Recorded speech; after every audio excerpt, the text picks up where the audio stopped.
दोस्तों, आज की लाइफ में हम पूरी तरह इलेक्ट्रिसिटी पर डिपेंड हो चुके हैं और हमें हमारे घर में एनी टाइम इलेक्ट्रिसिटी की नीड होती है। हमें छोटे से छोटे और बड़े से बड़े काम में भी इलेक्ट्रिसिटी की बहुत ज़्यादा ज़रूरत होती है।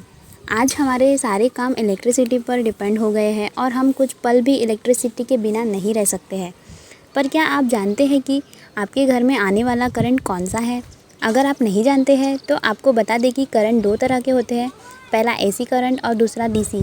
सो फ्रेंड, इस वीडियो में हम जानने वाले हैं एसी करंट क्या होता है एंड डीसी करंट क्या होता है और इन दोनों में डिफरेंस क्या है।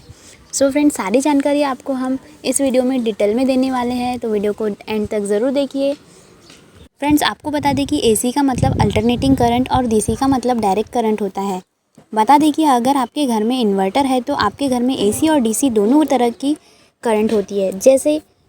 वैसे तो सबके घरों में ज़्यादातर कम उपकरण एसी करंट से ही चलते हैं, जैसे fan, motor, washing machine, fridge etcetera. लेकिन जो इन्वर्टर होता है वो डीसी करंट को एसी में बदलने का काम करता है और इन्वर्टर के साथ लगी बैटरी इन्वर्टर को डीसी सप्लाई देती है और फिर इन्वर्टर उसे एसी सप्लाई में चेंज करके हमारे घर के सारे उपकरण को चलाता है और इस तरह से हमारे घर में एसी और डीसी दोनों करंट होते हैं। तो हमें इन दोनों करंट के बारे में ज़रूर पता होना चाहिए। सो फ्रेंड, एसी करंट क्या होता है? सबसे पहले जानेंगे कि एसी करंट क्या होता है। जैसा कि हमने आपको यूज़र बताया कि एसी का पूरा नाम अल्टरनेटिंग करंट और ये करंट एक निश्चित समय के बाद अपनी डायरेक्शन और वैल्यू बदलता है, इसीलिए इसे अल्टरनेटिंग करंट कहा जाता है। आपको बता दें कि अल्टरनेटिंग करंट से बहुत ज़्यादा वोल्टेज क्रिएट किया जा सकता है। इससे लगभग 33,000 वोल्ट तक पैदा किया जा सकता है। इस करंट का सबसे बड़ा बेनिफिट ये है कि इसे ट्रांसफार्मर की मदद से कम ज़्यादा किया जा सकता है और साथ ही इस करंट को ज़्यादा दूरी तक आसानी से भेजा जा सकता है, क्योंकि इसे ट्रांसफार्मर की मदद से कम या ज़्यादा से ज़्यादा किया जा सकता है और इसी वजह से पहले इसकी वोल्टेज को बढ़ाया जाता है, फिर जहाँ पर उसे सेंड करना है वहाँ उसे सेंड कर देते हैं। इसी वोल्टेज की आवश्यकता के अनुसार कम किया जाता है। नाउ फ्रेंड, अब हम जानते हैं कि डीसी करंट क्या होता है।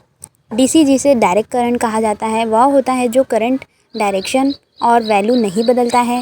बता दें कि आजकल हर जगह एसी अल्टरनेटिंग करंट का यूज़ किया जा रहा है, लेकिन कुछ ऐसे भी काम है जहाँ पर डीसी करंट की नीड पड़ती है, जैसे कि किसी भी तरह की बैटरी चार्ज करने के लिए सिर्फ डीसी करंट का ही यूज़ किया जा सकता है।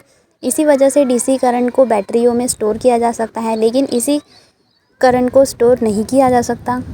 करंट को मापने के लिए जो कंपोनेंट जैसे कि मल्टीमीटर में डीसी सप्लाई का यूज़ किया जाता है। इसके अलावा इलेक्ट्रोप्लेटिंग के काम में भी डीसी करंट का यूज़ किया जा सकता है। टीवी, रेडियो, कंप्यूटर और मोबाइल के सभी काम डीसी करंट से ही होते हैं। तो दोस्तों, अब आपको अच्छे से समझ आ गया होगा कि एसी और डीसी करंट क्या होता है और इनमें क्या डिफरेंस होता है। उम्मीद है आपको ये जानकारी पसंद आई होंगी। अगर आपको ये इन्फॉर्मेशन पसंद आई है तो दोस्तों के साथ ज़रूर शेयर करें। लास्ट में मेरी एक छोटी सी रिक्वेस्ट है, अगर आप मेरे चैनल पर नए हैं तो चैनल को सब्सक्राइब करके बेल आइकन को प्रेस करके ऑल पर क्लिक कर दीजिए, ताकि मेरे आने वाली वीडियो की नोटिफिकेशन आपको सबसे पहले मिले। Thanks for watching.